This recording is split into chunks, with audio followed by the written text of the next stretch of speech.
Hello everyone, अस्सलाम वालेकुम। Retinol for beginners today, ये टॉपिक है हम आज डिस्कस करेंगे। Welcome to my YouTube channel. This is me doctor Amna Usman. We are having a chain of aesthetic clinic in twin cities of Pakistan. Retinol for beginners, ये हमें हमारे किसी व्यूअर ने फरमाइश की थी and I thought it's a very good idea to discuss कि basically general awareness जो बिल्कुल न्यू है रेटिनॉल को लेके कि रेटिनॉल क्या है, उसको कैसे यूज़ करना चाहिए, वो क्या फंक्शन करता है, कैसे फंक्शन करता है, क्या क्या उसके बेनिफिट्स हैं और क्या क्या नुकसान हो सकते हैं, ये सब कुछ आज हम इस वीडियो के अंदर डिस्कस करेंगे। If you are loving our content please consider subscribing it, और अगर आपको लगता है कि हम अच्छा कंटेंट बनाते हैं please consider sharing it as well. Super equipped, you name about any sort of skin, hair, nail issues, or you talk about any sort of aesthetic needs of your skin. आपने Botox करना है, fillers करना है, आपको eczema है, psoriasis, आपके बाल गिर रहे हैं, आप एक्सोम करना चाहते हैं, पीआरपी करना चाहते हैं, थ्रेड्स करना चाहते हैं, किसी इक्विपमेंट के साथ कोई ट्रीटमेंट करना चाहते हैं, कोई माइक्रोनीडलिंग करना चाहते हैं, और any sort of expert advice, feel free to contact us. हम क्लिनिक्स में भी अवेलेबल होते हैं ऑन डिफरेंट डेज, और हम ऑनलाइन कंसल्टेशन के लिए भी अवेलेबल हैं आपके लिए। The number is given on the screen. Retinol, what a huge hype. और रेटिनॉल की जो हाइप है वो for all the right reasons है, क्योंकि रेटिनॉल बहुत अच्छा काम करता है बड़ी सारी जगहों के ऊपर।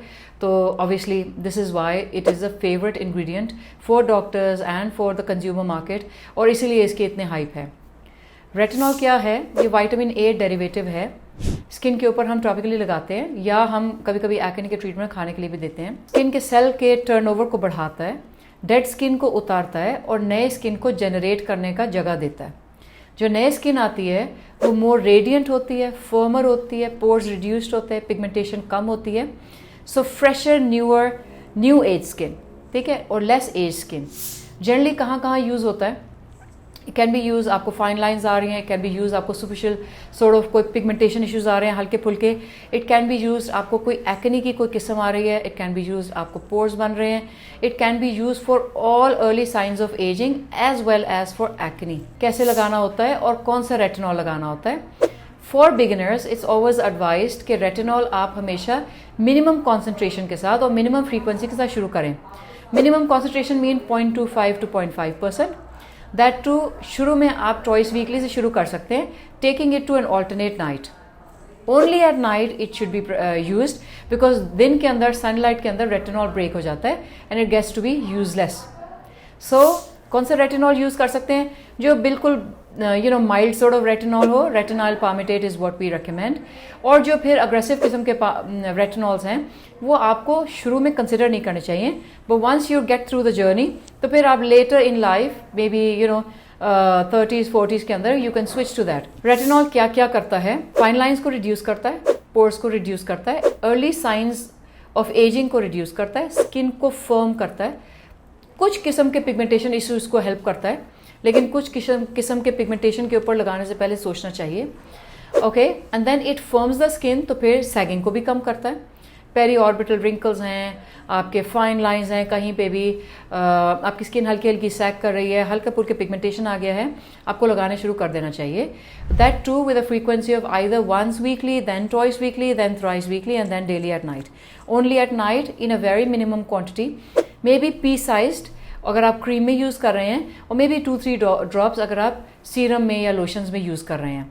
सो since it breaks up in the morning, sunlight के साथ ब्रेक हो जाता है, तो night is the only time where you can apply. Any other care factors you need to have in mind a lot, because retinol जब भी आप शुरू करेंगे बेशक माइल्डेस्ट फॉर्म शुरू करेंगे और कम क्वांटिटी में यूज़ करेंगे और कम फ्रीक्वेंसी में यूज़ करेंगे, तब भी ये स्किन के ऊपर रेडनेस कर सकता है, इरिटेशन कर सकता है, ग्रिटीनेस कर देता है, आपको डिस्कम्फर्ट होता है, ठीक है। तो वो पेशेंट जिनको ऑलरेडी एक्जिमा है, रोजेशिया है, सोराइसिस है, या कोई और एग्जिस्टिंग स्किन कंडीशन है, उनको इसको इस्तेमाल करने से पहले अपने डॉक्टर के साथ मशवरा कर लेना चाहिए।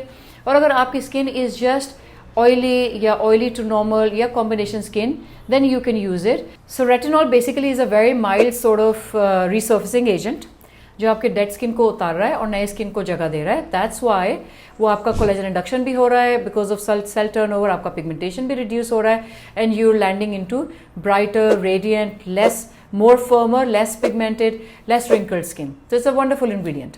ओके, कोई साइड इफेक्ट्स इसके हैं यूज़ करने के? बिल्कुल हो सकते हैं। बेशक आप माइल्डर क्वांटिटीज़ में शुरू करें, या आपके फ्रीक्वेंसी भी कम हो, even then it can beginners को हल्की सी रेडनेस, हल्की सी इचिंग, हल्की सी डिस्कम्फर्ट, ड्राइनेस आ सकता है, रेडनेस आ सकता है. So for any sort of client जिनको प्रायर एक्जिमा है, सोराइसिस है, रोजेशिया है, या किसी किस्म की सेबोरिक डर्मेटाइटिस है, या किसी किस्म की कोई स्किन कंडीशन एग्जिस्टिंग है, उनको चाहिए कि वो प्रायर अपने डर्मेटोलॉजिस्ट को डिस्कस कर लें और ओनली देन स्टार्ट.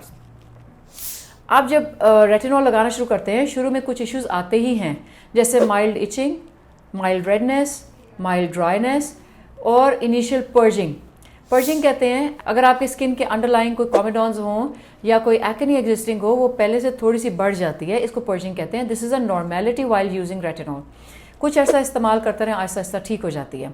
सो अगर आप कंटिन्यू कर रहे हैं रेटिनॉल को, आपको हल्के फुल्के ड्राइनेस आ रहा है, आप उसको कॉम्बैट कर सकते हैं बाय अ सैंडविच टेक्निक. पहले मॉइस्चराइजर लगाएं, फिर रेटिनॉल लगाएं, फिर मॉइस्चराइजर लगाएं, ओनली एट नाइट. और अगर आप एक्सफोलिएंट्स भी साथ यूज़ कर रहे हैं, go for a milder exfoliant, या आप थोड़े दिन के लिए एक्सफोलिएंट फर्दर छोड़ दें. क्लेंजर्स या फेस वॉशेस में अगर आप एक्सफोलिएंट्स यूज़ कर रहे हैं, यूज़ ओनली विद रेटिनॉल. एक टाइम पे एक ही एक्सफोलिएंट यूज़ करें, that can be a retinol. और मीनवाइल आप अपने जो फेस वॉशेस हैं, क्लेंजर्स हैं, टोनर्स हैं और बाकी कोई AHA BHA आप यूज़ कर रहे हैं, उनको आप उस टाइम पे यूज़ ना करें.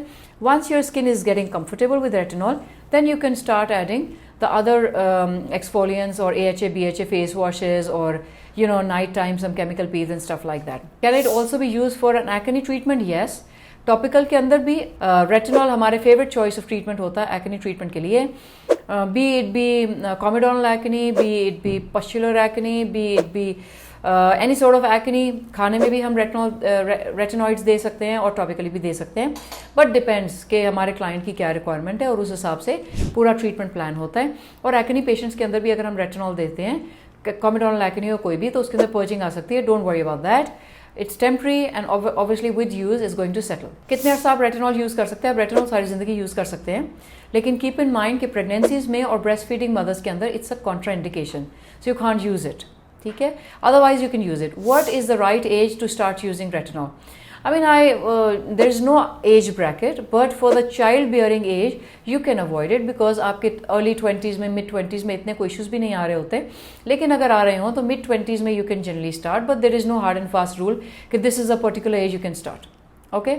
Any other care you need to do with retinols? अगर आप retinols use कर रहे हैं, you should avoid going for waxing treatment or any sort of other dermabrasion treatments or immediately after using retinol. Specifically अगर आप harsh किस्म के retinols frequently use कर रहे हैं, माइल्डर यूज़ कर रहे हैं, you can just inform the doctor कि आपने लास्ट नाइट पे रेटिनॉल यूज़ किया. Otherwise prior going to any sort of chemical peels, any sort of dermabrasion treatments, any sort of facials that has जैसे hydra facial होता है, आपको बेहतर है आप 2-3 दिन पहले रेटिनॉल को इस्तेमाल करना छोड़ दें.